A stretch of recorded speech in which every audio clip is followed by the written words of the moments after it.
Hello everybody, my name is Isaacmetric, and today we're going to talk about the 6 things you should know when playing Destiny 2. As I'm sure some of you will agree, Destiny 1 was an entertaining game that kept us busy for a lot of hours.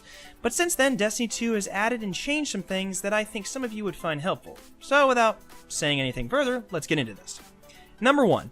You can only infuse gear with the same type of gear. For example, let's say you have a sword currently equipped, but you have a sniper rifle that has much better damage. In Destiny 1, you would simply infuse a sniper rifle with the sword and call it a day. However, in Destiny 2, it's not quite the same. If you wanted to infuse the sword to make it better, you would need another sword with better stats to achieve successful infusion. So basically, the only time you would infuse is if you like the design of a weapon or piece of gear better, which is essentially the point of infusion. Number 2. Shure's currency has changed. In Destiny 1, the currency Shure used in exchange for his equipment was called Strange Coins.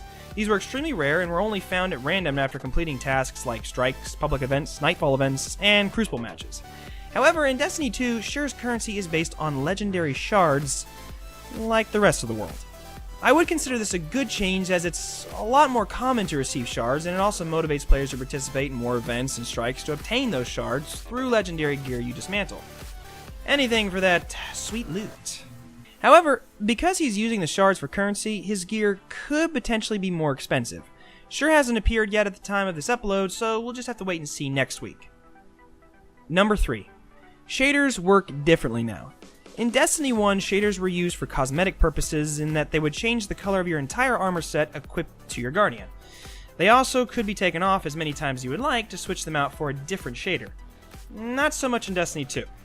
In Destiny 2, once a shader is used, part of the stack is consumed, which means once used, you'll have to find another one to reuse it. This is good and bad. It's cool in the sense that you can customize your armor pieces individually, so if you like the color pattern blue and white, you could easily make this pattern happen with the right shaders. But a lot of Destiny fans have revolted at the way shaders currently work, as it seems like an attempt on Bungie's part to rake in some extra money with shaders via microtransactions. Here's what I would say. Don't use shaders on random green or blue gear you acquire that you probably will dismantle in 20 minutes after finding a better piece of gear anyway. Instead, save all the shaders you collect from leveling up and chest farming for gear at max power, which is 350. That way, you will be less likely to change gear out so frequently, wasting the shaders. I also forgot to mention that shaders work on weapons too, which is something new in Destiny 2. However, you cannot put shaders on exotic gear. Number 4. Clans are now in-game. Destiny 1 had clans, but they were never in-game. To manage clans in Destiny 1, you either used the companion app or went to the Bungie website. In Destiny 2, however, you can manage the clan in-game also. Destiny clans are a great way to get extra gear and extra perks. Each member of the clan can contribute 5,000 points a week, which can easily be done in one day. In doing this, your clan will potentially level up, giving the clan certain perks, like the first on my clan banner, stating an additional glimmer gain when looting engrams. As your clan levels up, the perks get better each time.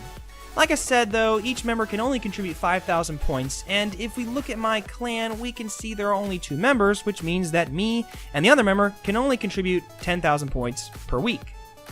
And with the XP bar being 100,000 points for the first level, this would take about 10 weeks to level the clan up. In other words, the more members you have, the more XP you'll get per week. Also, if members of the clan participate in the weekly clan engrams, they will not only earn engrams for themselves, but the entire clan. Number 5. Weapons and equipment perks are already unlocked. Remember the days in Destiny 1 when you acquired a new weapon or piece of gear, and to use its perks or mods, you would have to use it frequently to level it up using resources? Well, not in Destiny 2. You won't have to.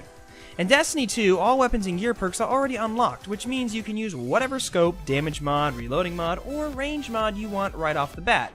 No leveling required. Just don't be like me when you get a new weapon and forget to change the perks that suit you best. Don't do that. And finally, at number 6, we have Cade's Scout Reports. I feel like people who are playing this game already know about these, but in my opinion, they might be overlooked by new players to the Destiny franchise. Here's what they do. After purchasing it for about 1,250 Glimmer, you'll be given the consumable Scout Report that works for your entire fire team. Depending on which planet you bought the Scout Report for, it'll show chests when you're near them on the screen, which makes it much easier to spot those very useful chests. And even better, those Scout Reports will last a good old 4 hours, so happy farming there. You may also notice the treasure maps cage cells. I personally don't think they're worth the buy just yet, as they cost 4,800 glimmer, and their payout in the end is somewhat lacking.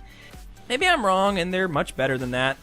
They do lead you some blue gear, and maybe have a chance to get you some legendary gear as well, but as far as I know, they're a buy at your own risk type of item.